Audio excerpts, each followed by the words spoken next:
뭐라고요? 56억? 하하! 한국이 요즘 좀 힘든가 보네요? 일본 대표단의 조롱에 세계가 발칵 뒤집혔습니다. 무려 9,800억 원을 쏟아부어 올림픽 역사상 가장 화려한 재팬하우스를 세운 일본. 돈이 곧 국격이다 라며 54억짜리 코리아 하우스를 비웃었습니다. 하지만 단 72시간 뒤 일본의 오만함은 산산조각 났습니다. 재팬하우스가 방문객 없이 파리만 날리고 있을 때 코리아 하우스는 무려 2.5km의 대기줄이 생겼고 재팬하우스에서 예정되어 있던 IOC 위원들의 만찬마저 한국에게 빼앗긴 겁니다. 도대체 무슨 일이 있었던 걸까요? 181배의 예산 격차를 뒤집은 한국 문화의 힘, 지금 시작합니다. 경제 대국 일본이 9,800억 원을 쏟아붓고도 문 하나 제대로 열지 못했습니다. 2026년 밀라노 동계올림픽 재팬하우스 개관 리허설 날 얘기예요. 100억 원짜리 안면 인식 게이트가 자국 대사를 침입자로 분류해버렸거든요. 경보음이 터졌고 철문이 잠겼고 로비에 선 VIP 30여 명 앞에서 일본의 체면이 바닥에 내동댕이 쳐졌습니다. 저는 그 현장에 서 있었어요. 아니, 뛰고 있었습니다. 하이힐 굽이 대리석 바닥을 때리는 소리가 적막한 로비에 총소리처럼 울렸죠. 비상 수동키를 찾아 전력 질주하는 제 등 뒤로 누군가의 실소가 들렸습니다. 사토 아유미, 20년차 브랜딩 디렉터. 일본의 국격을 설계하는 게 제 직업이었어요. 그런데 그 국격이라는 게 문 하나 열지 못하는 수준이었던 겁니까? 얼굴이 화끈거렸습니다. 수치심 때문이 아니에요. 그보다 더 무서운 게 400m 밖에서 밀려오고 있었거든요. 54억. 우리 예산의 200분의 1도 안 되는 돈으로 한국이 밀라노의 밤을 점령하고 있었습니다.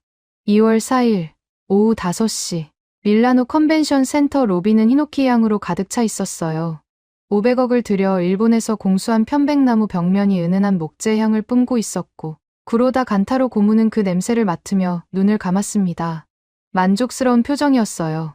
68년 인생에서 가장 위대한 작품이 완성되는 순간이라 믿고 있었으니까요.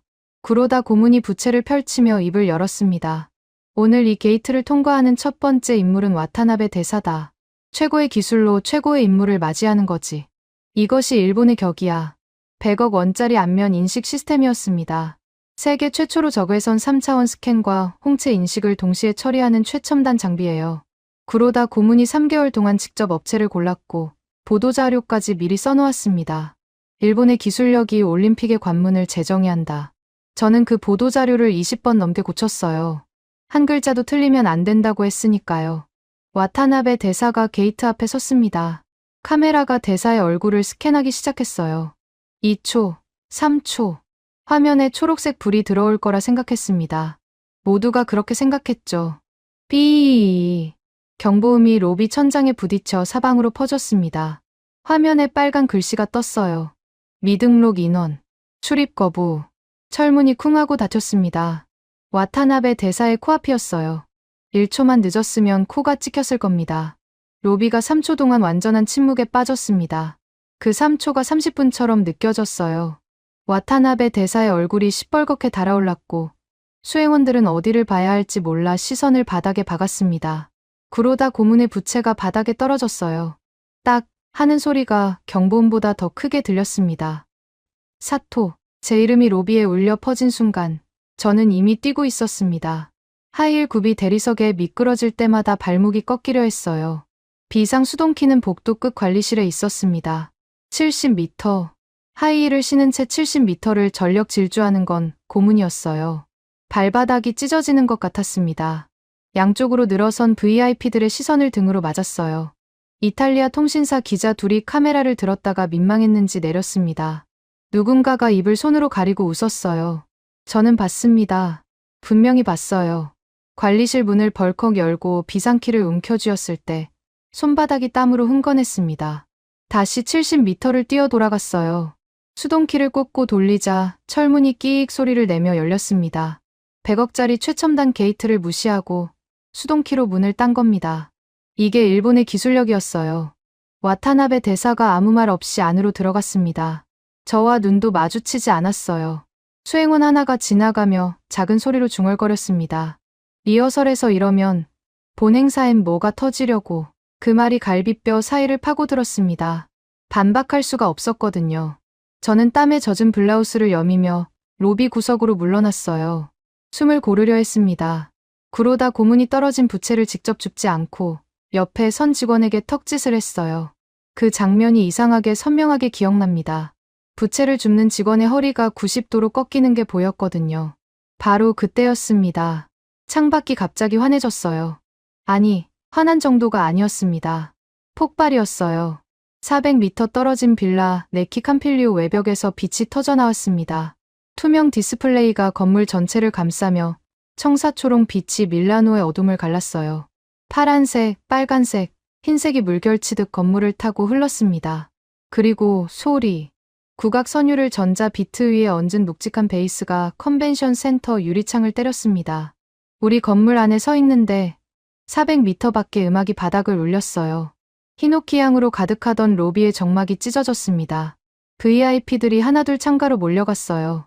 아까까지 와타나베 대사의 굴욕극을 구경하던 사람들이 이제는 창밖에 빛에 홀린 표정으로 서 있었습니다. 그러다 고문의 얼굴이 일그러졌어요. 부채를 받아들고 부르르 떨었습니다. 나카무라 과장이 헐레벌떡 뛰어들어왔어요. 양복 셔츠가 땀에 절어등에 달라붙어 있었습니다. 숨을 몰아쉬며 말했어요. 고문님, 저 빛 쏘는 건물이 코리아 하우스입니다. 54억이랍니다. 54억이요. 그러다 고문의 손이 멈췄습니다. 부채를 쥔 손가락 마디가 하얗게 질렸어요. 54억. 우리 안면 인식 게이트 하나 값의 절반이에요. 그 돈으로 저 빛을, 저 소리를, 저 압도적인 존재감을 만들어냈다고요? 저 천박한 불 좀 꺼. 그러다 고문이 부채를 창문 쪽으로 집어 던졌습니다. 부채가 유리에 부딪혀 바닥에 떨어졌어요. 아무도 죽지 않았습니다. 이번에는 턱짓을 할 여유도 없었던 거죠. 저는 창가에 서서 그 빛을 봤습니다. 투명 OLED 위로 흐르는 청사초롱이 마치 살아있는 것처럼 일렁였어요. 삼성과 LG 디스플레이라는 건 한눈에 알 수 있었습니다. 저도 20년간 디스플레이 기술을 다뤘으니까요. 하지만 알아보는 것과 인정하는 것은 다른 문제였습니다. 인정할 수 없었어요. 인정하면 끝이었으니까요. 저는 자리로 돌아가 노트북을 열었습니다. 손가락이 떨렸지만 억지로 키보드를 두드렸어요. 파일명을 입력했습니다. 한국관 실패 예측 보고서. 54억짜리 팝업은 초반 화제성에 그칠 것이다. 지속 가능한 콘텐츠가 없다. 일회성 이벤트에 불과하다. 한 줄 써 내려갈 때마다 손끝이 저렸어요. 거짓말을 쓰고 있다는 걸 온몸이 알고 있었거든요. 한국은 요란한 빈 깡통이다. 우리는 고유한 명품이다. 마지막 문장을 치고 엔터키를 눌렀습니다. 화면에 커서가 깜빡이고 있었어요. 저는 그 깜빡임을 한참 동안 들여다봤습니다. 커서가 저를 비웃는 것 같았어요. 창밖에서는 여전히 한국의 빛이 밀라노를 물들이고 있었습니다. 400m 떨어진 곳에서요. 그 거리가 그날 밤 지구 반대편보다 멀게 느껴졌어요. 노이즈 캔슬링 이어폰을 꺼내 귀에 꽂았습니다. 볼륨을 최대로 올렸어요. 그래도 국악 EDM의 저음이 뼛속까지 울려왔습니다. 9,800억으로 문을 잠갔고 54억으로 도시를 밝혔다. 이 한 문장이 머릿속에서 떠나지 않았어요. 지우려 할수록 선명해졌습니다. 이어폰 볼륨을 더 올렸어요. 아무 소용이 없었습니다. 2월 6일, 개막 당일 아침이었습니다. 저는 새벽 5시부터 컨벤션 센터에 나와 있었어요. 오늘만큼은 완벽해야 했습니다. 이틀 전 리허설의 망신을 만회할 유일한 기회였거든요. 안면 인식 게이트는 밤새 엔지니어 8명이 붙어서 재조정했고, 스시 장인은 새벽 3시부터 참치 뱃살을 손질하고 있었습니다.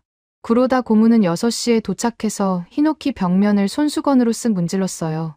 먼지 한 톨 없는 걸 확인하고 나서야 고개를 끄덕였습니다. 오늘은 세계가 일본의 격을 목격하는 날이다. 저는 그 말을 받아 적으며 고개를 숙였어요. 20년 동안 해온 동작이었습니다. 그러다 고문이 말하면 저는 적고 고개를 숙이고 실행합니다. 그게 제 역할이었어요. 생각은 필요 없었습니다. 아니, 금지되어 있었죠. 9시, 개관 시각이었습니다. 정문 게이트가 초록불로 켜졌고 안내 직원 12명이 양쪽으로 도열했어요. 백합 향이 나는 디퓨저가 로비 전체에 퍼졌고 조명은 교토 료칸의 은은함을 재현했습니다. 완벽했어요. 적어도 눈에 보이는 것들은요. 10시. 1시간이 지났는데 아무도 오지 않았습니다. 안내 직원들이 서로 눈치를 보기 시작했어요. 저는 예약 시스템 화면을 열었습니다. 방문 예약자 수가 표시되는 칸이 있었는데 숫자가 이상했어요. 0. 0이 떠 있었습니다. 시스템 오류라고 생각했어요. 당연히 그래야 했으니까요. 리허설 때 안면 인식이 말썽을 부렸으니 예약 시스템도 연동 오류가 난 거라고요. 나카무라 과장을 불렀습니다. 시스템 확인 좀 해봐요. 예약 수가 0으로 뜨는데 이건 오류 아닙니까? 나카무라 과장이 노트북을 가져와 로그를 확인했어요. 2분, 3분. 과장의 얼굴에서 혈색이 빠지는 게 보였습니다. 키보드를 두드리는 손이 점점 빨라졌어요. 그리고 멈췄습니다. 사토 디렉터님, 오류가 아닙니다. 무슨 소리예요? 예약자가 진짜 0명입니다. 사전 예약 단계에서부터 신청이 한 건도 없었습니다. 심장이 바닥으로 꺼지는 느낌이었어요. 9,800억 원을 들인 건물에 개막 당일에 사람이 한 명도 안 왔다고요? 저는 나카무라 과장의 노트북 화면을 빼앗듯이 들여다봤습니다. 로그 기록이 빼곡했는데 방문 관련 데이터만 텅 비어 있었어요. 마치 유령의 집 같았습니다. 아니, 유령의 집이 된 거였죠. 11시가 됐어요. 스시 장인 야마모토 씨가 최고급 참치 뱃살을 썰어 접시에 올렸습니다. 분홍빛 살결이 조명 아래서 보석처럼 빛났어요. 세계 최고 수준의 솜씨였습니다. 문제는 그 보석을 감상할 사람이 아무도 없다는 거였죠. 야마모토 씨가 저를 한번 쳐다봤어요. 아무 말도 하지 않았지만 눈빛이 묻고 있었습니다. 손님은 언제 옵니까? 저는 눈을 피했습니다. 대답할 수가 없었거든요. 30분이 지나자 참치 뱃살의 표면이 마르기 시작했어요. 분홍빛이 칙칙한 갈색으로 변해갔습니다. 야마모토 씨가 이를 악물고 접시를 들어 쓰레기통에 버렸어요. 툭 하는 소리가 났습니다. 수백만 원어치 참치가 쓰레기가 되는 소리였어요.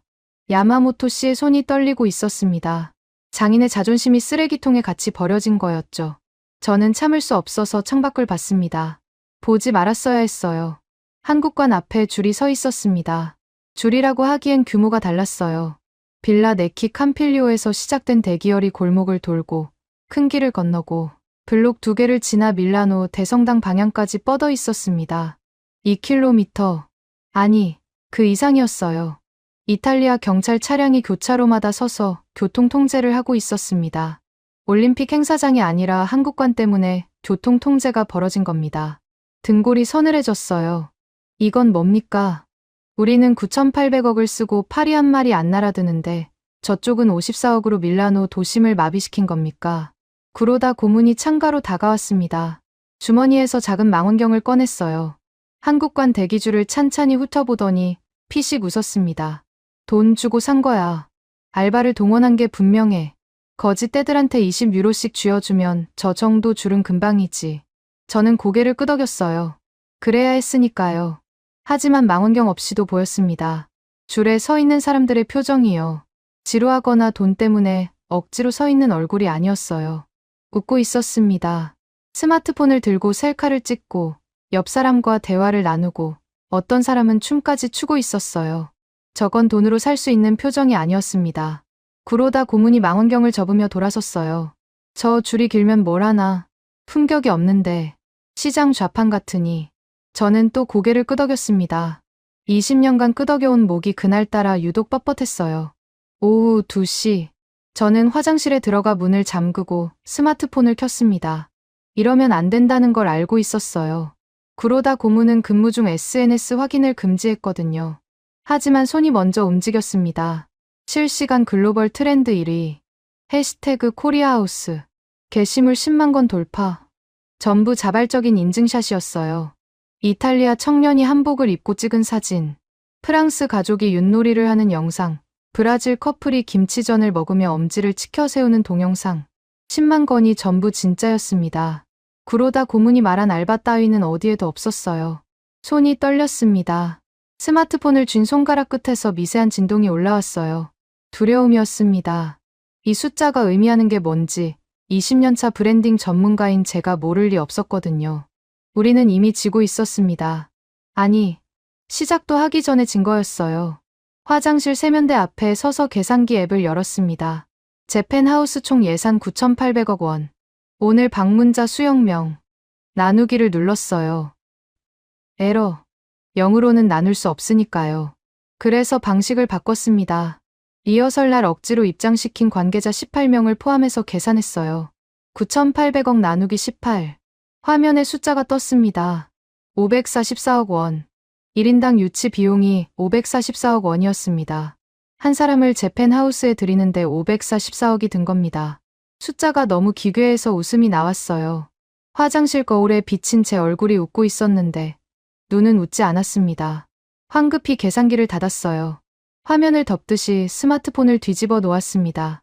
이 숫자를 구로다 고문이 알면 안 됩니다. 아니, 누구도 알면 안 돼요. 저도 몰랐으면 좋겠었습니다. 다시 로비로 나왔어요. 야마모토 씨가 두 번째 접시를 쓰레기통에 버리고 있었습니다. 안내 직원들은 할 일이 없어서 서로 귓속말을 주고받고 있었어요. 히노키 향이 코를 찔렀습니다. 아까까지는 은은했던 그 향이 텅 빈 공간에서 맴돌다 보니 머리가 아플 정도로 짙어져 있었어요. 소독약 냄새 같았습니다. 장례식장의 국화향 같기도 했고요. 그때 창밖이 다시 눈에 들어왔습니다. 한국관 외벽에 디스플레이가 낮에도 켜져 있었어요. 대낮인데도 선명했습니다. 삼성과 LG의 투명 OLED가 자연광 아래서도 색이 죽지 않았거든요. 문화재인 빌라 네키의 석조 벽면에 못 하나 박지 않고 디스플레이와 조명만으로 저 비주얼을 만들어낸 겁니다. 건물을 훼손하지 않으면서 건물을 완전히 다른 존재로 바꿔놓은 거예요. 저건 사기야. 입속으로 중얼거렸습니다. 54억으로 저게 가능할 리가 없었어요. 어딘가에 숨겨진 예산이 있을 겁니다. 삼성이나 LG가 장비를 무상으로 제공했겠죠. 그래, 그게 분명합니다. 하지만 무상 제공이면 어떻습니까? 그 장비를 끌어내는 것 자체가 능력 아닙니까? 우리는 9,800억을 현금으로 쏟아부었는데 결과가 이 꼴입니다. 저쪽은 기업 협찬을 끌어내서 공짜로 세계 최고 디스플레이를 설치했어요. 돈을 쓰는 능력과 돈을 안 쓰는 능력. 둘 다 능력이라면 어느 쪽이 더 대단한 겁니까? 생각이 거기까지 미치자 머리가 지끈거렸습니다. 이러면 안 돼요. 이런 생각을 하면 안 됩니다. 저는 재팬하우스의 브랜딩 총괄이에요. 제가 흔들리면 팀 전체가 무너집니다. 노이즈 캔슬링 이어폰을 꺼냈어요. 귀에 꽂고 볼륨을 최대로 올렸습니다. 세상이 조용해졌어요. 한국관의 음악도, 안내 직원들의 귓속말도, 쓰레기통에 참치가 버려지는 소리도 전부 사라졌습니다. 저만의 정막 속에 들어갔어요. 그런데 이상했습니다. 이어폰을 끼니까 더 선명하게 들리는 게 있었어요. 제 심장 소리였습니다. 쿵, 쿵, 쿵. 규칙적이지만 빨랐어요. 몸이 알고 있었습니다. 머리가 부정하고 있는 걸 심장은 이미 인정하고 있었어요. 1조 원짜리 정막. 그것은 품격이 아니라 고립이었습니다. 이어폰 너머로 제 심장이 그렇게 말하고 있었어요. 저는 볼륨을 한 칸 더 올렸습니다. 아무 소용이 없었습니다. 그날 밤, 저는 미쳐버릴 것 같았습니다. 2월 6일, 개막식이 끝난 뒤 재팬하우스는 더욱 처참해졌어요. 낮에 0명이었던 방문객은 저녁이 되어도 0명이었습니다. 개막식 열기가 밀라노 시내를 달구고 있었는데 그 열기가 우리 건물만 비켜갔어요. 마치 전염병이라도 도는 것처럼. 구로다 고문은 8시에 퇴근하면서 내일은 다를 것이다 라고 했습니다. 누구에게 하는 말인지 모르겠었어요. 저한테 한 건지, 자기 자신한테 한 건지. 직원들이 하나둘 퇴근하고 컨벤션 센터에 저 혼자 남았습니다. 히노키 향이 텅 빈 건물에서 유독 진하게 느껴졌어요. 낮에는 은은했던 게 밤에는 목을 조르는 것 같았습니다. 로비 조명이 자동으로 절전 모드에 들어갔어요. 교토 료칸을 재현한다던 그 은은한 빛이 꺼지니까 남은 건 비상등의 초록불뿐이었습니다. 9,800억짜리 건물이 비상등에 의지의 숨을 쉬고 있었어요. 창밖을 봤습니다. 또 봐버렸어요. 한국관이 밤이 되니 더 빛났습니다. 낮에도 선명하던 미디어 파사드가 어둠을 배경으로 삼으니 폭발하듯 살아났어요. 청사초롱 빛이 빌라 네키의 정원 나무들 사이로 흘러내렸고 음악 소리와 사람들의 웃음소리가 400m를 건너 이쪽까지 밀려왔습니다. 다리에 힘이 풀렸어요. 로비 바닥에 주저앉았습니다. 대리석이 차가웠어요. 치마 정장 차림의 맨바닥이었는데 일어날 힘이 없었습니다. 20년이었어요. 20년 동안 저는 일본의 브랜드를 설계하면서 일본이 세계 최고라고 믿어왔습니다. 아니, 믿도록 훈련받았어요. 구로다 고문의 첫 번째 가르침이 뭐였는지 아십니까? 의심하지 마라. 일본은 의심의 대상이 아니다. 저는 그 말을 가슴에 새겼습니다. 20년 동안 한 번도 의심하지 않았어요. 그런데 오늘 텅 빈 로비 바닥에 앉아서 400m 밖의 빛을 바라보니 의심이 아니라 확신이 밀려왔습니다. 우리가 틀렸다는 확신이요. 저는 벌떡 일어났어요. 이상한 충동이 몸을 지배했습니다. 가봐야 한다. 직접 봐야 한다. 머리가 아니라 다리가 먼저 움직였어요. 사무실로 뛰어들어가 로커를 열었습니다. 비상용으로 넣어둔 검정 후드티와 청바지가 있었어요. 흰색 정장을 벗었습니다. 블라우스의 단추를 풀 때 손가락이 떨렸어요. 긴장 때문이 아니었습니다. 흰 정장을 벗는 행위 자체가 20년간 입어온 껍데기를 벗는 것처럼 느껴졌거든요. 후드티를 뒤집어 쓰고 모자를 깊숙이 눌렀습니다. 거울을 봤어요. 사토 아유미가 아닌 이름 없는 관광객이 서 있었습니다. 비상구로 나왔어요. 밀라노의 2월 밤 공기가 뺨을 때렸습니다. 영하 2도. 후드티 하나로는 부족했지만 추위 따위 신경 쓸 여유가 없었습니다. 400m. 제 펜하우스에서 코리아 하우스까지의 거리예요. 걸으면 5분이면 되는 거리입니다. 그 5분이 20년보다 길었어요. 걸음을 옮길 때마다 뒤에서 히노키 향이 잡아끄는 것 같았습니다. 돌아가. 내 자리는 저기야. 내가 거기 가면 배신이야. 발걸음이 무거웠어요. 하지만 멈추지 않았습니다. 멈추면 평생 이 400m를 건너지 못할 것 같았거든요. 한국관이 가까워질수록 소리가 커졌습니다. 음악, 웃음, 박수, 환호. 아까 이어폰으로 막으려 했던 모든 소리가 벽 없이 쏟아져 왔어요. 빌라 네키의 철문 앞에 도착했을 때 저는 숨을 멈췄습니다. 줄이 없었어요. 낮에 2km 넘게 늘어서 있던 대기줄이 사라져 있었습니다. 대신 입구 옆에 QR코드가 붙어 있었어요. 스마트폰을 꺼내 찍었습니다. 화면에 메시지가 떴어요. 현재 대기 시간 0분. 줄 서지 마시고 정원에서 자유롭게 즐기세요. 눈을 의심했습니다. 다시 읽었어요. 세 번째 읽고 나서야 글자가 눈에 들어왔습니다. 줄 서지 마시고 정원에서 자유롭게 즐기세요. 이건 제가 아는 시스템이었어요. 2006년 토리노. 제가 설계했던 그 시스템이었습니다. 스마트 웨이팅. 방문객이 줄을 서는 대신 주변을 즐기도록 유도하고 순서가 오면 알림을 보내는 방식. 제가 25살에 기획서를 썼고 구로다 고문이 면전에서 찢어버렸던 바로 그 아이디어. 손이 떨렸어요. 스마트폰을 쥔 손가락이 하얘졌습니다. 이건 우연일 수 없었어요. 하지만 지금은 생각할 때가 아니었습니다. 발이 이미 정원 안으로 향하고 있었거든요. 빌라 네키의 정원에 들어서는 순간 숨이 막혔습니다. 아름다워서가 아니에요. 살아있어서요. 400년 된 석조 정원에 수백 명의 사람이 뒤섞여 있었습니다.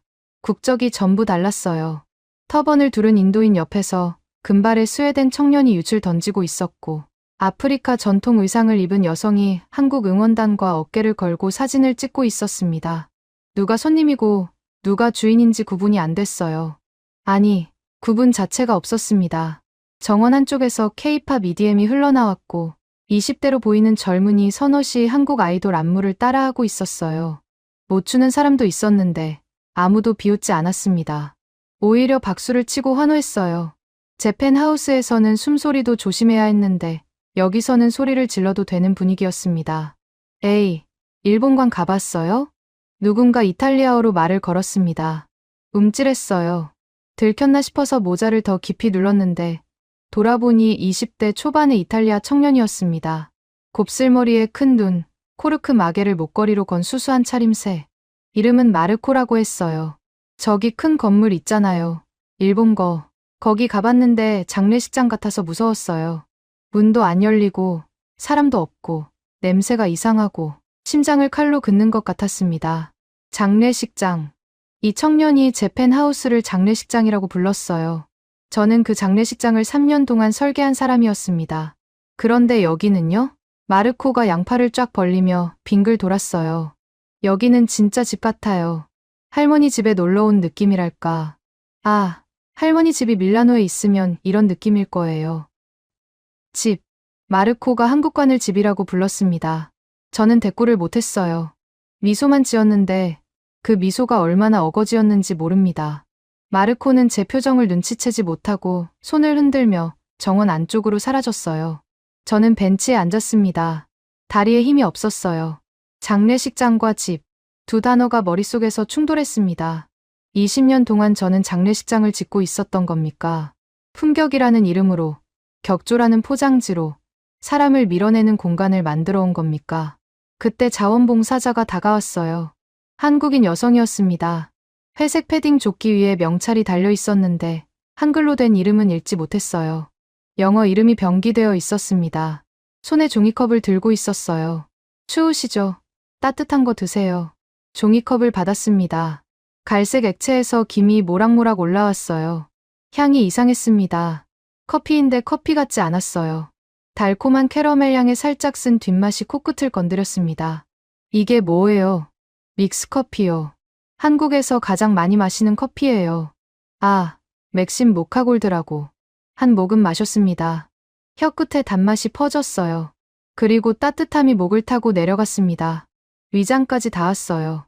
온몸이 풀리는 것 같았습니다. 이건 뭡니까? 제 펜하우스에서 준비한 10만 원짜리 말차보다 이 종이컵 하나가 훨씬 따뜻했어요. 가격으로 따지면 100원도 안 될 거예요. 그런데 200원짜리가 10만 원짜리를 이기고 있었습니다. 두 번째 모금을 마셨어요. 세 번째, 네 번째. 정신을 차리니 컵이 비어 있었습니다.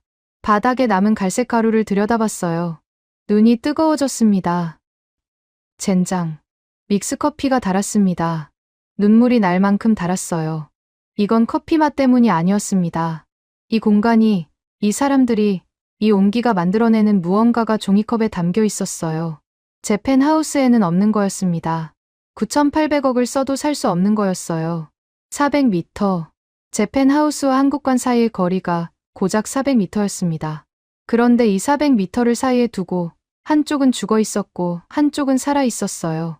9,800억짜리 신축 건물보다 54억짜리 새빵이 훨씬 더 살아있는 공간이었습니다.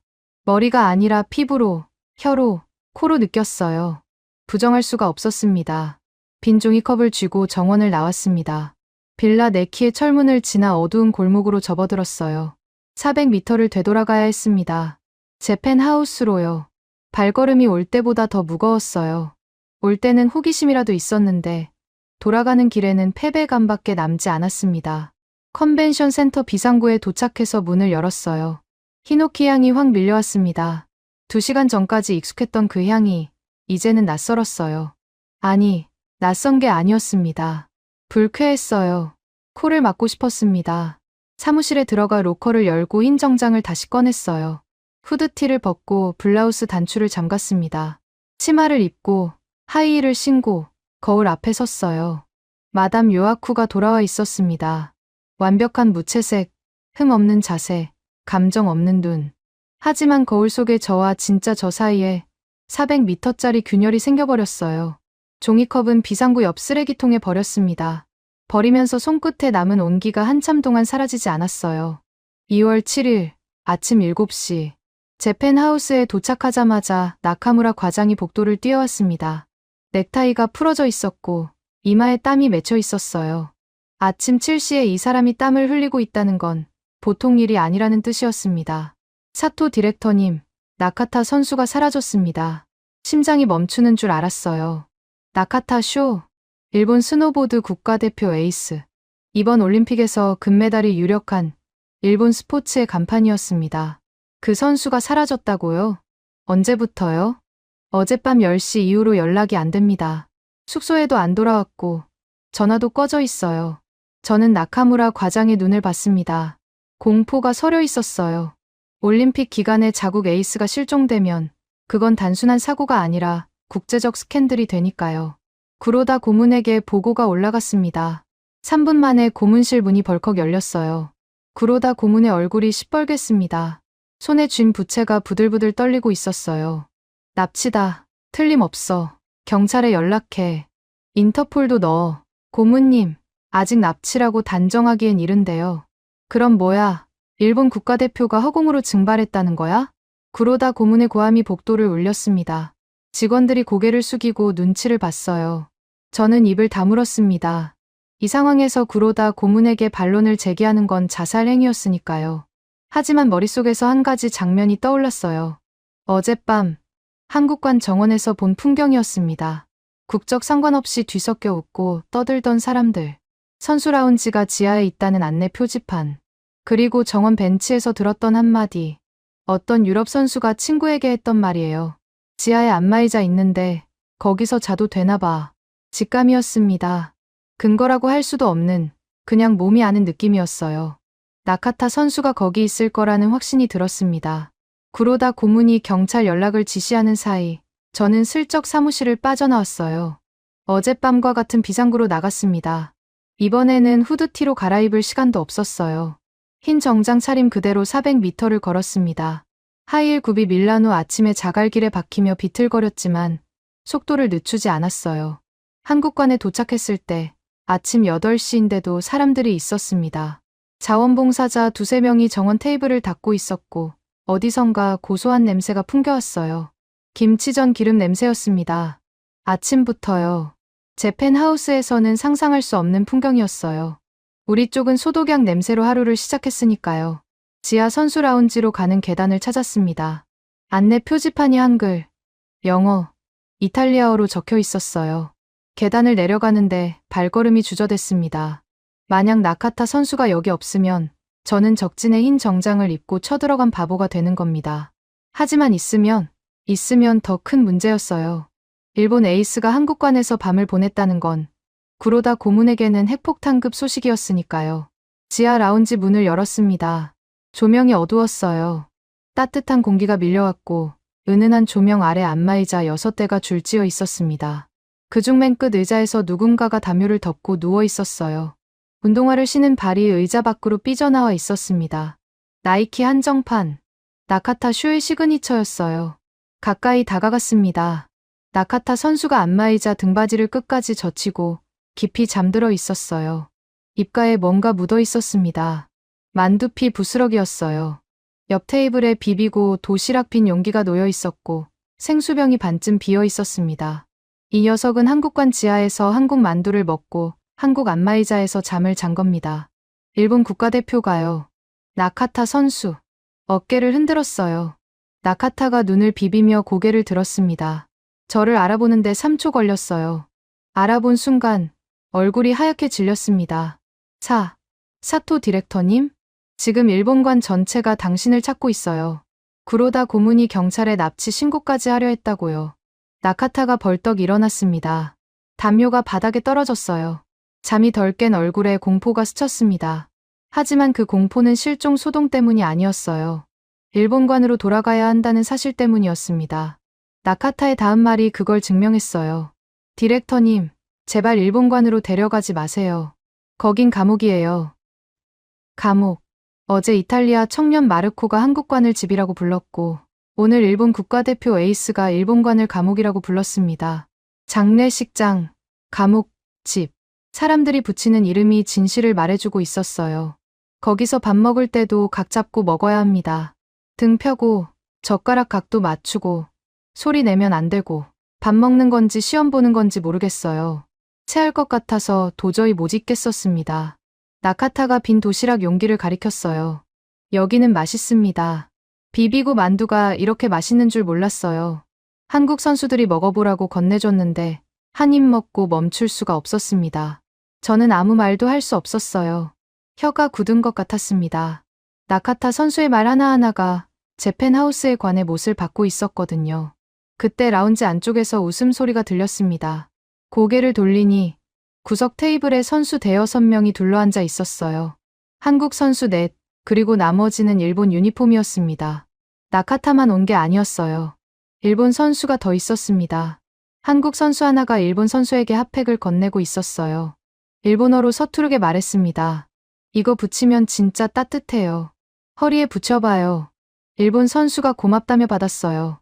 상대는 며칠 뒤 같은 종목에서 맞붙을 경쟁자였습니다. 메달을 놓고 다투게 될 사이예요. 그런데 핫팩을 나눠주고 있었습니다. 간식도요. 견과류 봉지를 뜯어 일본 선수 앞에 놓으며 많이 드세요라고 했어요.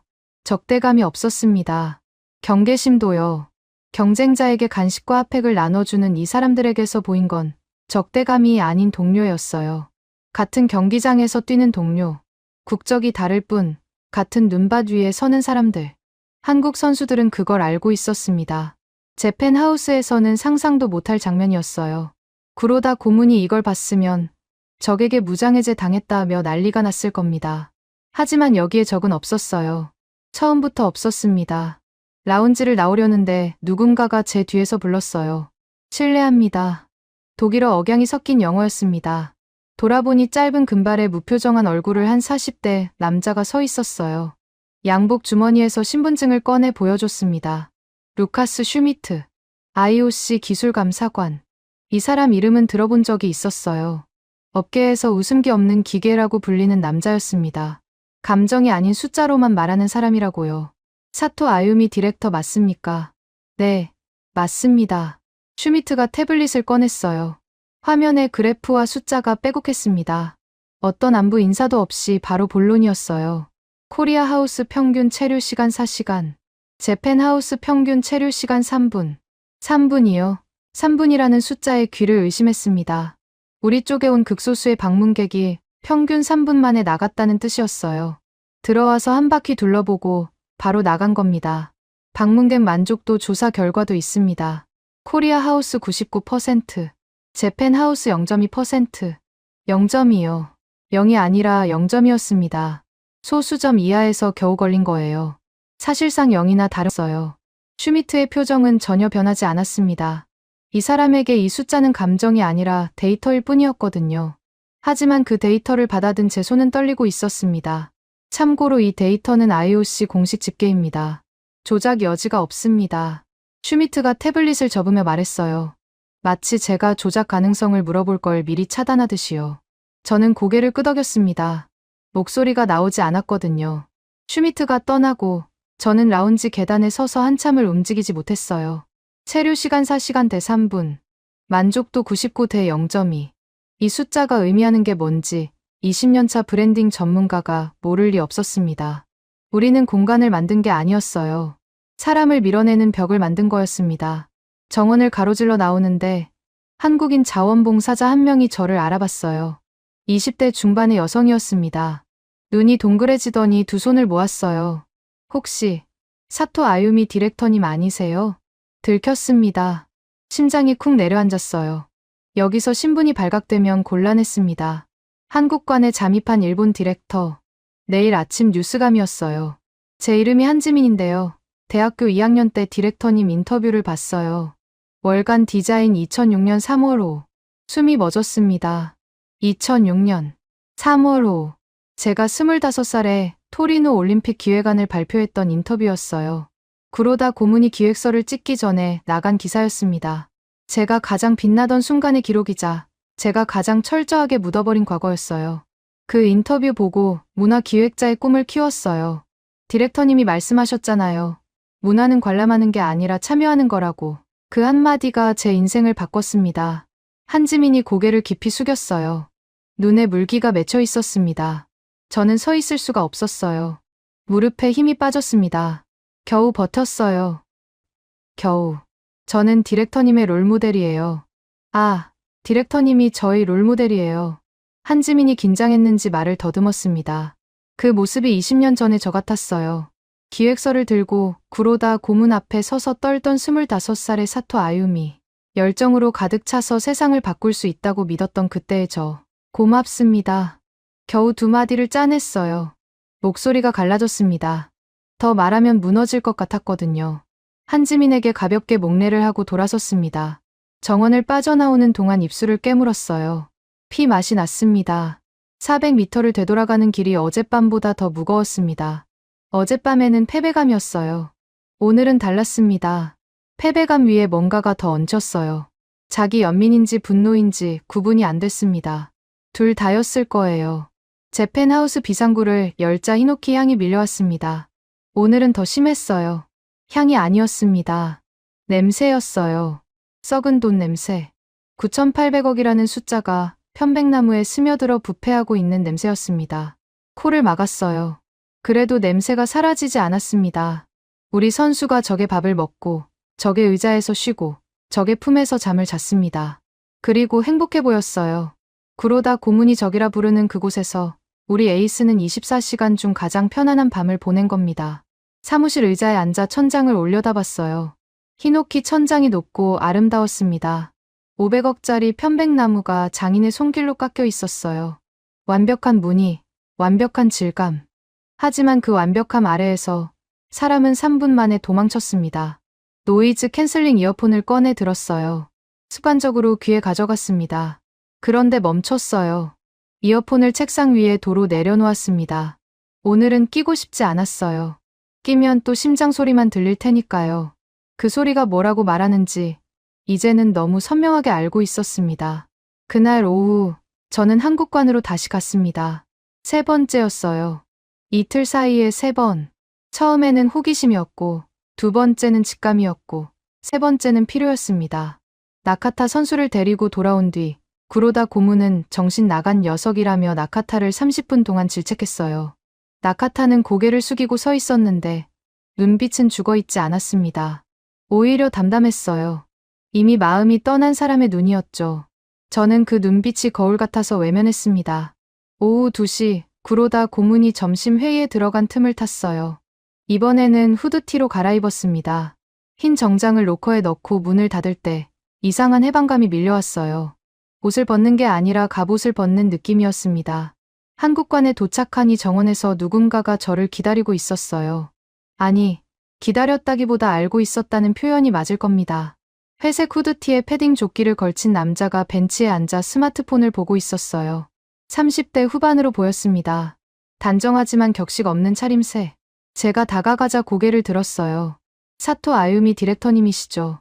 놀라지 않은 표정이었습니다. 제가 올 걸 예상하고 있었던 거예요. 저는 강민재입니다. 코리아 하우스 기획단장이에요. 단장이라는 직함이 어울리지 않는 사람이었어요. 구로다 고문 같은 사람이 단장이라면 이 사람은 동네 형 같았습니다. 악수를 청하길래 손을 내밀었는데 강민재의 손이 따뜻했어요. 제 펜하우스에서는 아무도 악수를 하지 않았습니다. 구로다 고문은 악수를 천박하다고 했거든요. 명함을 건네는 것이 격이라고요. 안으로 들어가시죠. 따뜻한 데서 얘기합시다. 강민재가 빌라 네키 2층의 작은 사무실로 안내했어요. 사무실이라기보다 다락방에 가까웠습니다. 천장이 낮고 벽에 금이 가 있었어요. 400년 된 건물이니 당연했죠. 책상 위에 노트북 하나와 종이컵 여러 개가 놓여 있었고 벽에는 포스트잇이 수십 장 붙어 있었습니다. 한글과 영어가 뒤섞인 메모들이었어요. 제 펜하우스 구로다 고문의 집무실과 비교하면 초라했습니다.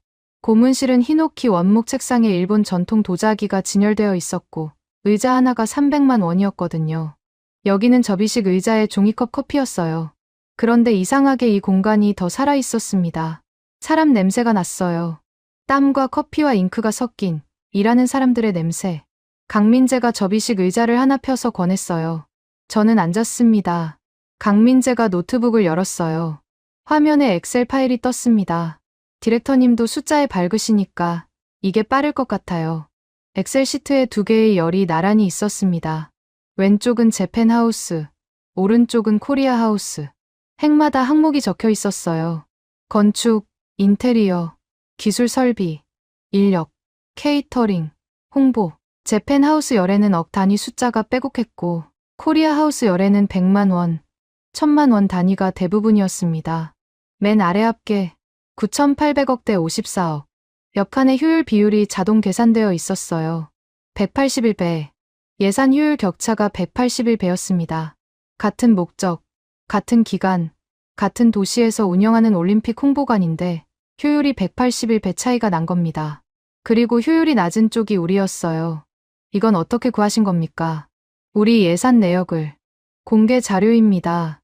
일본 올림픽위원회가 국회에 제출한 예산안이 홈페이지에 올라와 있어요. 저희 쪽 예산은 문화체육관광부 공시 자료고요. 공개 자료, 숨길 수도 없는 누구나 볼 수 있는 데이터로 이 비교표를 만든 거였습니다. 부끄러웠어요. 이 엑셀 한 장이 구로다 고문의 3년치 연설보다 잔인했습니다. 강민재가 화면을 닫으며 말했어요. 우린 돈이 없어서 머리를 썼습니다. 아이디어로 기술을 끌어왔고 기술로 사람을 끌어왔어요. 그게 저희 방식입니다. 담담한 목소리였어요. 자랑이 아니었습니다. 사실을 말하고 있을 뿐이었어요. 구로다 고문이 우리의 격을 외칠 때 목에 핏줄을 세우는 것과는 정반대였습니다. 이 사람은 숫자를 보여주고 가만히 앉아 있었어요. 숫자가 알아서 말하게 두는 사람이었습니다. 그런데 사실 저희 아이디어의 출발점이 하나 있습니다. 강민재가 책상 서랍을 열었어요. 서랍 안에서 오래된 잡지 한 권을 꺼냈습니다. 표지가 바랬고 모서리가 접혀 있었어요. 수십 번 넘게 읽은 흔적이었습니다. 강민재가 잡지를 테이블 위에 놓았어요. 월간 디자인 2006년 3월 5. 심장이 멈췄습니다. 아니, 멈춘 게 아니라 터질 것 같았어요. 그 잡지를 20년 만에 다시 봤습니다. 표지에 제 사진이 있었어요. 25살의 사토 아유미. 짧은 단발에 눈이 반짝이던 얼굴. 웃고 있었습니다. 지금의 저와는 완전히 다른 사람이었어요. 강민재가 잡지를 펼쳤습니다. 접힌 페이지가 저절로 열렸어요. 너무 많이 펼쳐서 종이가 그 자리를 기억하고 있었던 거예요. 인터뷰 기사였습니다. 제목이 눈에 들어왔어요. 문화는 관람이 아니라 참여다. 25세 일본인 기획자의 선언. 기사 옆에 제가 그린 기획안 스케치가 실려 있었습니다. 스마트 웨이팅 시스템 흐름도, 디지털 미러 인터랙션 설계도, 무료 나눔 부스 배치도. 2006년에 제가 토리노 올림픽을 위해 그렸던 설계도들이었어요. 구로다 고문이 천박하다며 기획서를 면전에서 찢어버린 바로 그 내용. 강민재가 잡지 옆에 태블릿을 나란히 놓았습니다. 태블릿 화면에는 코리아 하우스의 현재 시스템 설계도가 떠 있었어요. 스마트 웨이팅 QR코드 동선, 디지털 미러 인터랙티브 존, 무료 나눔 프로그램 운영표. 잡지와 태블릿을 번갈아 봤습니다. 똑같았어요. 20년 전 제 스케치와 지금 한국관의 시스템이 겹쳐졌습니다. 개념이 같은 수준이 아니었어요. 구조가, 동선이, 철학이 100% 일치했습니다. 대학교 3학년 때 이 잡지를 읽었어요. 강민재가 잡지 표지를 손가락으로 쓸었습니다. 그때 기획자가 되겠다고 결심했습니다. 사토 디렉터님이 말씀하신 참여형 문화 공간이라는 개념이 머릿속에 박혔어요. 졸업 논문도 이걸로 썼고 첫 프로젝트도 이 개념을 기반으로 설계했습니다. 강민재의 목소리가 조금 떨렸어요. 이 사람도 감정이 있었습니다. 숫자 뒤에 숨겨두고 있었을 뿐이에요. 그런데 나중에 알게 됐습니다. 디렉터님의 이 기획안이 실현되지 못했다는 걸요. 일본 내부에서 폐기됐다고. 저는 입술을 깨물었어요. 폐기. 정확한 표현이었습니다. 구로다 고문은 제 기획서를 제 눈앞에서 두 쪽으로 찢었어요. 천박해. 올림픽 홍보가는 놀이터가 아니야. 그 말이 20년 동안 귀에서 떠나지 않았습니다. 저는 그 뒤로 한 번도 자기 생각을 말하지 않았어요. 시키는 대로 했습니다. 색깔을 지웠고, 목소리를 지웠고, 마담 요아쿠가 됐습니다. 강민재가 자리에서 일어나 허리를 깊이 숙였습니다. 90도가 아니라 그 이상이었어요. 이마가 거의 무릎에 닿을 것 같았습니다. 일본이 버린 당신의 꿈을 우리가 주었습니다. 고맙습니다. 그 한마디에 무너졌어요. 다리에 힘이 풀렸습니다. 접이식 의자에서 미끄러지듯 바닥에 주저앉았어요. 20년 동안 쌓아올린 벽이 한꺼번에 무너지는 소리가 들렸습니다. 귀가 아니라 가슴으로 들었어요. 한국이 제 아이디어를 훔친 줄 알았습니다. 어제 한국관 입구에서 스마트 웨이팅을 봤을 때 질투가 치밀었어요. 내 거잖아. 내가 먼저 생각한 건데. 그런데 틀렸습니다. 한국은 제 아이디어를 훔친 게 아니었어요. 제가 버린 꿈을 주워서 닦아낸 거였습니다. 바닥에 떨어진 종이 쪽지를 주워 올려 20년에 걸쳐 보석으로 갈아낸 거예요. 눈물이 터졌습니다.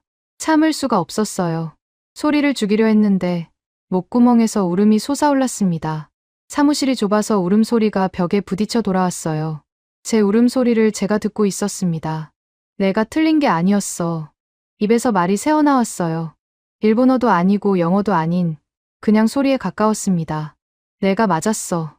20년 전에 내가 맞았던 거야. 20년이었습니다.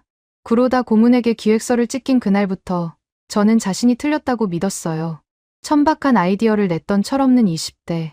그렇게 규정하고 묻어버렸습니다. 그런데 20년이 지나 밀라노의 낡은 다락방에서 제 아이디어가 살아 숨 쉬고 있었어요. 제가 죽인 줄 알았던 꿈이 바다 건너 한국이라는 나라에서 꽃을 피우고 있었습니다. 한국에 진 게 아니었어요. 저는 20년 전에 저 자신에게 진 거였습니다. 25살의 사토 아유미가 지금의 사토 아유미를 이긴 거예요. 잡지 표지에서 웃고 있는 그 얼굴이 바닥에 주저앉아 우는 지금의 제 얼굴을 내려다보고 있었습니다. 강민재가 아무 말 없이 종이컵을 하나 내밀었어요. 갈색 가루가 담긴 봉지를 뜯어 컵에 넣고 뜨거운 물을 부었습니다. 맥심 모카골드. 어젯밤 정원에서 마셨던 그 믹스커피였어요. 천천히 드세요. 강민재의 목소리가 부드러웠습니다. 재촉하지 않았어요. 위로의 말도 하지 않았습니다. 그냥 커피를 건네고 자기 자리로 돌아가 앉았어요. 서랍에서 서류를 꺼내 읽기 시작했습니다. 제가 울든 말든 자기 일을 하는 거였어요. 그 무심함이 오히려 편했습니다. 동정받는 것보다 무시당하는 게 나았어요. 아니, 무시가 아니었습니다. 공간을 주는 거였어요. 울 시간을 주는 거. 종이컵을 두 손으로 감쌌습니다. 뜨거웠어요. 손바닥이 데일 것 같았는데 놓을 수가 없었습니다. 이 온기가 생명줄 같았거든요. 한 모금 마셨어요. 어젯밤과 같은 맛이었습니다. 달콤하고 살짝 쓰고 따뜻했어요. 그런데 오늘은 눈물 맛이 섞여 있었습니다. 짠맛이 단맛 위에 얹혀서 이상한 조화를 이루고 있었어요. 두 번째 모금, 세 번째 모금. 울음이 조금씩 잦아들었습니다. 종이컵이 반쯤 비었을 때 가슴 안에서 무언가가 꿈틀거렸어요. 슬픔이 아니었습니다. 분노도 아니었어요. 이름을 붙이기 어려운 감정이었는데 굳이 말하자면 결심에 가까웠습니다. 잡지를 다시 봤어요. 표지에 25살 사토 아유미가 웃고 있었습니다. 그 웃음이 묻고 있었어요. 이제 어떻게 할 거야? 종이컵을 내려놓았습니다. 눈물 자국을 소매로 닦았어요. 강민재가 고개를 들었습니다. 커피 한 잔 더 드릴까요? 아니요. 목소리가 갈라졌지만 또렷했어요. 20년 만에 처음으로 제 목소리가 제 귀에 들렸습니다. 충분합니다. 자리에서 일어났어요. 바지에 묻은 먼지를 털었습니다. 강민재에게 목례를 했어요. 강민재도 고개를 숙였습니다. 그리고 말했어요. 디렉터님, 저희 팀에 자리 하나 있습니다. 관심 있으시면 언제든. 저는 웃었어요. 울고 난 직후라 웃음이 울음처럼 들렸을 겁니다. 고마운 말씀이에요. 하지만 지금은 돌아가야 할 곳이 있습니다. 사무실을 나왔어요. 계단을 내려가며 스마트폰을 꺼냈습니다. 메모장을 열고 파일명을 입력했어요. 마녀의 설계도. 그 아래에 부제를 적었습니다. 우리가 벌인 혁신. 9,800억이 어디에 어떻게 쓰였는지, 54억이 어떻게 그 181배의 효율을 만들어냈는지, 20년 전에 폐기된 아이디어가 어떻게 바다 건너에서 부활했는지 전부 쓸 거였습니다. 400m를 걸어 돌아가는 길. 발걸음이 달랐어요. 어젯밤의 무거움도 오늘 아침의 조급함도 아니었습니다. 단단했어요. 흰 정장을 벗은 채 밀라노의 오후 햇살을 맞으며 걸었습니다. 후드티 주머니에 손을 넣었어요. 왼손에 스마트폰이, 오른손에는 비어있는 종이컵이 쥐어져 있었습니다. 컵을 버리지 않았더라고요. 무의식이었어요. 제 펜하우스 비상구 앞에 서서야 깨달았습니다. 어젯밤에는 버렸던 컵을 오늘은 가져온 거였어요. 컵을 들여다봤습니다. 바닥에 갈색 자국이 남아 있었어요. 믹스커피와 눈물이 마른 자국. 비상구 문을 열었습니다. 히노키 향이 밀려왔어요. 저는 코를 막지 않았습니다. 이 냄새가 싫은 게 아니라 이 냄새의 정체를 이제 알았으니까요. 이건 나무 향이 아니었어요. 20년 동안 제 목을 졸라온 올가미의 냄새였습니다. 사무실에 들어가 로커를 열었어요. 흰 정장이 걸려 있었습니다. 손을 뻗었다가 멈췄어요. 3초 동안 정장을 들여다봤습니다. 그리고 로커 문을 닫았어요. 후드티 차림 그대로 의자에 앉아 노트북을 열었습니다. 쓰기 시작했어요. 마녀의 설계도. 첫 문장부터 손가락이 멈추지 않았습니다. 2월 8일 아침 8시. 제 펜하우스 회의실에 들어서자 구로다 고문이 이미 앉아 있었습니다. 평소와 달랐어요. 부채를 접은 채 테이블 위에 내려놓고 양손을 깍지 낀 자세였습니다. 입꼬리가 올라가 있었어요. 웃고 있었습니다. 구로다 고문이 웃을 때는 두 가지 경우뿐이에요. 아주 만족하거나 아주 위험하거나. 사토, 앉아. 의자를 당겨 앉았습니다. 테이블 위에 인쇄물이 놓여 있었어요. A4 석 장짜리 보도자료였습니다. 제목을 읽는 순간 등이 굳었어요. 코리아 하우스 방문객 데이터, 조작 의혹 확산. 고문님, 이건 뭡니까? 오늘 오전에 배포할 거야. 한국 쪽 데이터가 비정상적이라는 내용이지. 이틀 만에 방문객 15만. 그게 말이 되나? 누가 봐도 뻥이야. 저는 보도자료를 한 줄씩 읽었습니다. 한국관 방문객 수가 과장되었다. IOC 집계 시스템에 오류 가능성이 있다. 독립적 검증이 필요하다. 교묘했어요. 직접적으로 조작이라는 단어는 쓰지 않으면서 읽는 사람이 조작이라고 느끼도록 문장을 배치해 놓았습니다. 구로다 고문이 직접 쓴 건 아닐 거예요. 홍보팀 누군가가 밤새 만들었겠죠. 이걸 배포하라는 겁니까? 배포가 아니라 사실 확인이야. 우리는 질문을 던지는 거지. 거짓말을 하는 게 아니야.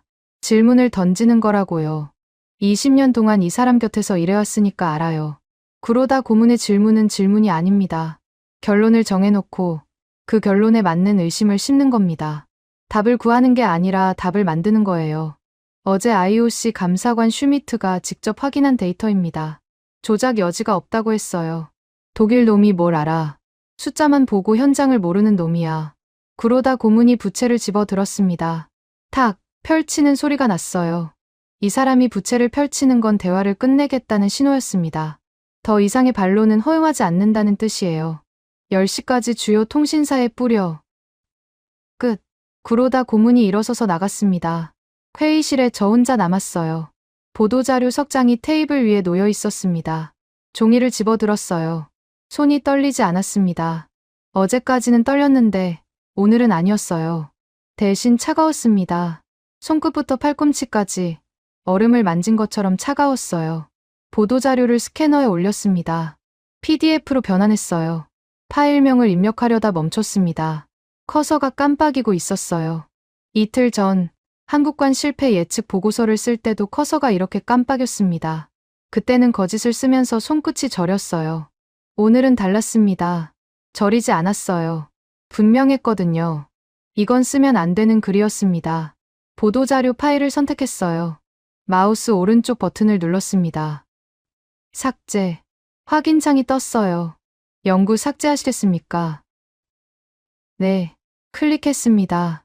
파일이 사라졌어요. 스캐너 위에 종이 원본을 집어서 반으로 접었습니다. 다시 반으로, 또 반으로 주머니에 넣었어요. 노트북을 열었습니다. 어젯밤부터 쓰기 시작한 파일이 화면에 떴어요. 마녀의 설계도, 우리가 벌인 혁신. 27페이지까지 완성되어 있었습니다. 9,800억 원의 예산이 어디로 흘러갔는지 항목별 지출 내역과 효과 분석이 표로 정리되어 있었어요. 54억짜리 한국관과의 비교표도 넣었습니다. 181배의 효율 격차, 방문객 0명 대 15만 명, 만족도 0.2% 대 99%. 숫자 하나하나가 칼날이었습니다. 수신인 목록을 열었어요. 이사회 전원, 도쿄 본부, 그리고 주요 해외 언론사 12곳. 손가락이 키보드 위에 올라갔습니다. 엔터키 하나면 끝이에요. 20년 경력, 3년간의 프로젝트, 구로다 고문과의 관계, 업계에서의 평판. 전부 끝납니다. 엔터키를 바라봤어요. 작은 직사각형 키 하나가 세상에서 가장 무거워 보였습니다. 3초, 5초, 10초가 지났어요. 20년 전 표지 사진이 떠올랐습니다. 25살의 저, 웃고 있던 얼굴. 그 얼굴이 묻고 있었어요. 아직도 고민하고 있어? 엔터키를 눌렀습니다. 전송 완료. 화면 하단에 알림이 떴어요. 수신인 32명에게 발송 완료. 되돌릴 수 없었습니다. 되돌리고 싶지도 않았어요. 목에 걸려있던 아이디 카드를 벗었습니다. 사토 아유미, 브랜딩 총괄 디렉터. 사진 속에 저는 무표정했어요. 마담 요아코의 얼굴이었습니다. 아이디 카드를 테이블 위에 던졌어요. 플라스틱이 나무 위에 부딪히는 소리가 탁 났습니다. 회의실 문이 벌컥 열렸어요. 구로다 고문이 서 있었습니다. 스마트폰을 쥔 손이 떨리고 있었어요. 화면에 제 메일이 열려 있는 게 보였습니다. 구로다 고문의 얼굴이 하얗게 질려 있었어요. 20년 동안 한 번도 본 적 없는 표정이었습니다. 분노도 경멸도 아닌 공포였어요. 사토, 지금 뭘 한 거야? 저는 더 이상 이 유령의 집 관리인을 하지 않겠습니다. 제 목소리가 이렇게 또렷했던 적이 있었나요? 20년 동안 목소리를 죽이고 살았는데 오늘은 회의실 벽이 울릴 만큼 선명했습니다. 구로다 고문의 오른손이 올라왔어요. 부채가 아니었습니다. 맨손이었어요. 손바닥이 제 왼뺨을 향해 날아왔습니다. 20년 전 기획서를 찢을 때와 같은 동작이었어요. 그때는 종이를 찢었고 오늘은 사람을 치려는 거였습니다. 저는 그 손을 잡았어요. 처음이었습니다. 20년 만에 처음으로 구로다 고문의 손을 막았습니다. 손목을 쥔 순간 놀라울 정도로 가늘었어요. 68세 노인의 손목이었습니다. 이 가느다란 손목에 20년 동안 짓눌려 살았다는 사실이 한심했어요. 밀쳐냈습니다. 세게는 아니에요. 하지만 확실하게 구로다 고문이 반발짝 물러났어요. 눈이 동그래졌습니다. 부하 직원에게 밀쳐난 건 이 사람 인생에서 처음이었을 겁니다. 그 손에서 썩은 냄새가 납니다. 제가 한 말이 맞나 싶었어요. 입에서 나온 순간 제 귀가 놀랐습니다. 하지만 후회하지 않았어요. 사실이었으니까요. 돌아섰습니다. 뒤를 보지 않았어요. 회의실 문을 나서며 구로다 고문의 숨소리가 거칠어지는 게 들렸지만 발걸음을 멈추지 않았습니다. 복도를 걸었어요. 직원들이 양쪽에서 저를 쳐다봤습니다. 이메일을 이미 본 사람도 있었을 거예요. 상관없었습니다. 복도 끝에 쓰레기통이 있었어요. 흰색 정장 재킷을 벗었습니다. 20년 동안 입어온 껍데기를 재킷을 공처럼 구겨서 쓰레기통에 처박았어요. 흰천이 검은 봉투 안으로 빨려 들어갔습니다. 비상구를 밀고 나왔어요. 밀라노의 2월 아침 공기가 폐를 채웠습니다. 차가웠지만 히노키 향보다 1000배는 상쾌했어요. 비상구를 나서자마자 스마트폰이 울리기 시작했습니다. 도쿄 본부, 이사회 비서실, 홍보팀장. 번호가 쉴 새 없이 떴어요. 전화를 받지 않았습니다. 받을 이유가 없었거든요. 이미 보낸 메일은 되돌릴 수 없고 제가 할 말은 27페이지 안에 전부 담겨 있었으니까요. 한 블록을 걸었을 때 진동이 멈췄어요. 그리고 3초 뒤 다른 종류의 알림이 떴습니다. 뉴스 속보였어요. 일본 경제신문이 먼저 받아서 쏜 거였습니다. 재팬하우스 내부 고발, 9,800억 예산 낭비 폭로. 제 이름이 기사 첫 줄에 박혀 있었어요. 사토 아유미, 전 재팬하우스 브랜딩 총괄. 전 이미 과거형이 되어 있었습니다. 카페에 들어가 구석자리에 앉았어요. 에스프레소를 시켰는데 마시지 않았습니다. 스마트폰 화면만 들여다봤어요. 기사가 퍼지는 속도가 눈에 보였습니다. 일본 경제신문에서 교도통신으로, 교도통신에서 로이터로, 로이터에서 AP로 1시간 만에 전 세계 주요 통신사가 이 뉴스를 물었어요. 댓글창이 불타고 있었습니다. 일본 쪽은 둘로 갈렸어요. 배신자, 매국노라는 욕설과 용기 있는 내부 고발이라는 응원이 반반이었습니다. 한국 쪽은 실시간 검색어 1위에 제 이름이 올라 있었어요. 마담 블랭크. 누군가가 제 별명을 밈으로 만들었더라고요. 흰 정장을 입은 여자가 정장을 벗어 던지는 애니메이션이었는데 벗은 자리에서 무지갯빛이 터져 나왔습니다. 웃겨야 하는데 웃기지 않았어요. 코끝이 시큰했습니다. 오전 11시쯤이었어요. 카페 TV에서 속보 자막이 흘렀습니다. IOC 위원장 토마스 바흐, 오늘 예정된 재팬하우스 만찬 취소. 에스프레소 잔을 내려놓았어요. 바흐 위원장은 이번 올림픽에서 각국 홍보관을 순회 방문하는 일정이 있었습니다. 재팬하우스 만찬은 구로다 고문이 6개월 전부터 준비한 행사였어요. 10,000원짜리 코스 요리를 12가지 구성하고 미슐랭 3스타 셰프 3명을 동시에 투입하는 역대급 만찬이었습니다. 구로다 고문의 표현을 빌리자면 일본이라는 작품의 완성편이었어요. 그 완성편이 취소됐습니다. 내부 고발 메일이 터진 지 3시간 만이었어요. 바흐 위원장 측에서 현 상황에서 방문은 적절하지 않다는 공식 입장을 냈습니다. 외교적 언어로 포장했지만 뜻은 명확했어요. 더러운데 안 간다. 카페를 나왔습니다. 어디로 가야 할지 몰랐어요. 재팬하우스에는 돌아갈 수 없었고 호텔은 짐을 정리하러 나중에 가면 됐습니다. 발이 자연스럽게 한국관 쪽으로 향했어요. 습관이 된 건지 본능인 건지. 빌라 네키에서 2블록 떨어진 곳에 멈췄습니다. 거기서 멈춘 건 풍경 때문이었어요. 한국관 정원에 검은색 세단 3대가 멈춰 서 있었습니다. IOC 깃발이 꽂힌 의전 차량이었어요. 바흐 위원장이 재팬하우스 만찬을 취소하고 차를 돌려 여기로 온 겁니다. 정원 입구에 경호원이 서 있었지만 분위기는 경직되지 않았어요. 한국관 특유의 느슨함이 IOC 경호까지 녹인 것 같았습니다. 경호원 한 명이 한국 자원봉사자에게 믹스커피를 받아 마시고 있었어요. 그 장면이 묘하게 상징적이었습니다. 안으로 들어가지 않았어요. 멀리서 봤습니다. 정원 중앙에 바흐 위원장이 앉아 있었어요. 양복 재킷을 벗고 넥타이를 풀고 한국 응원단 2명과 어깨동무를 하고 있었습니다. 테이블 위에 놓인 뚝배기에서 김이 올라왔어요. 떡국이었습니다. 바흐 위원장이 수저를 들고 떡국을 떴어요. 한 입 먹고 눈을 크게 떴습니다.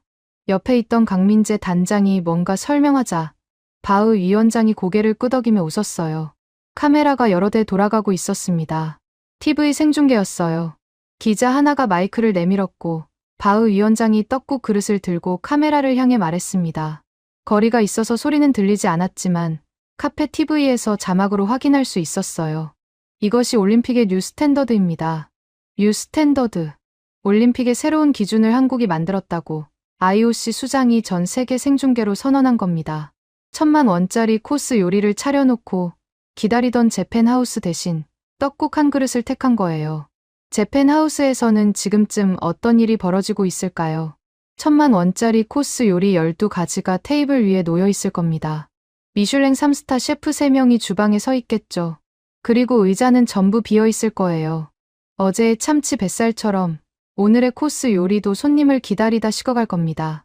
먹을 사람 없는 1,000만 원짜리 음식이 쓰레기통으로 향하는 장면이 눈에 그려졌어요.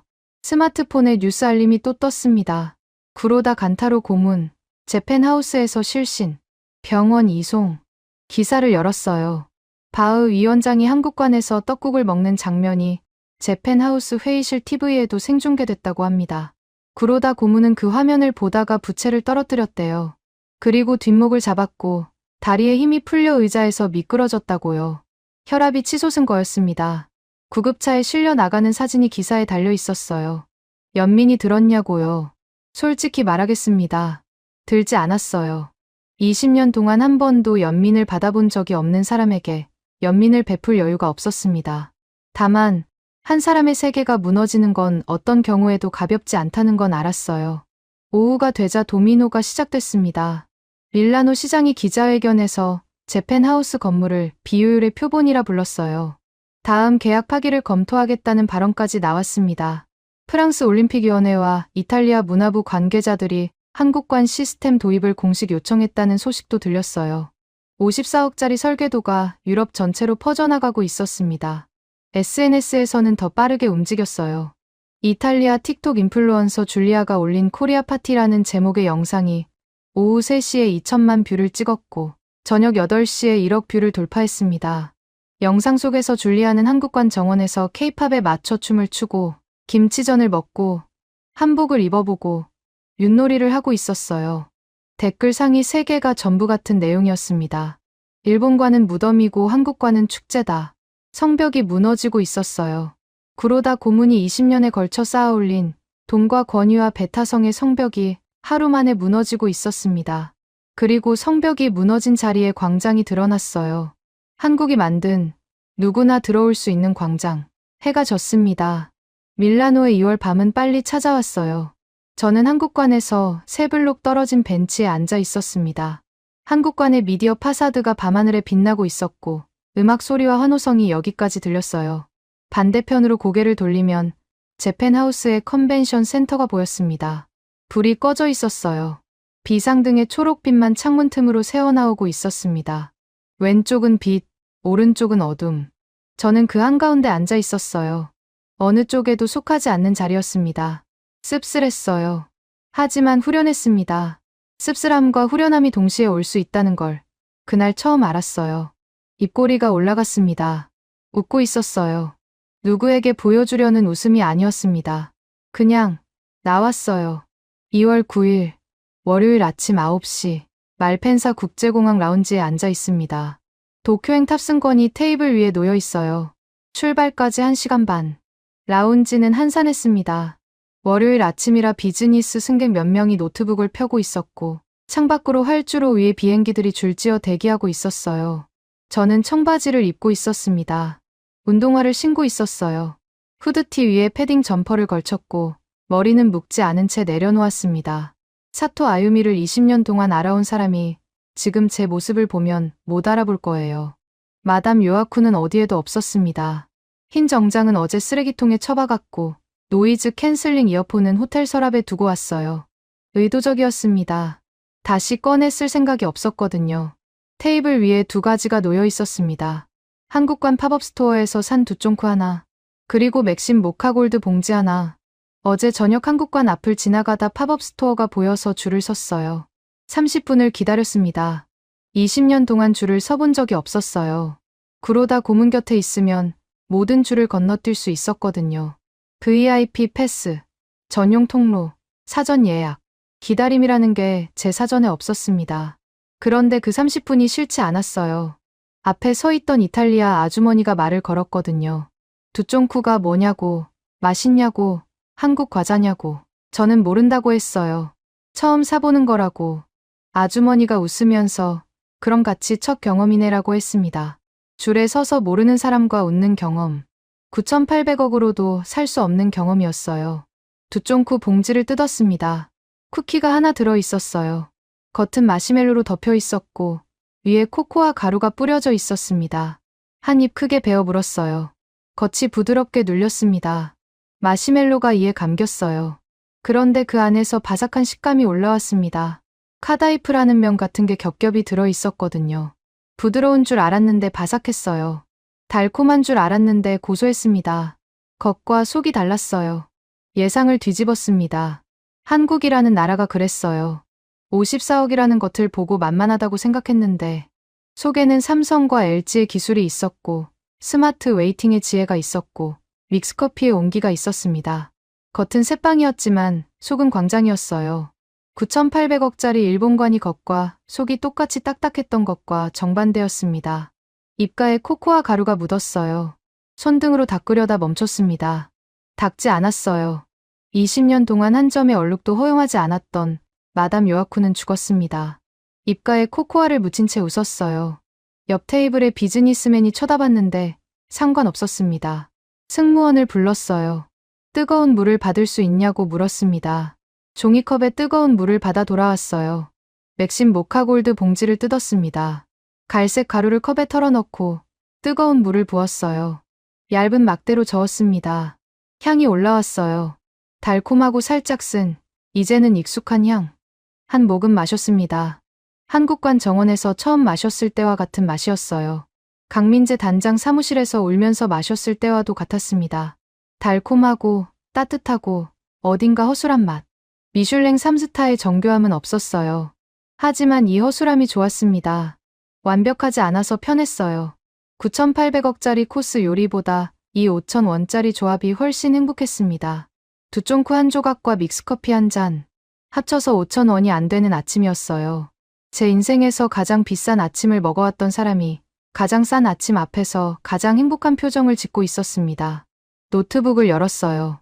메일함에 읽지 않은 메일이 300건 넘게 쌓여 있었습니다. 대부분 도쿄 본부와 언론사 인터뷰 요청이었어요. 그 사이에 강민재 단장의 메일이 하나 있었습니다.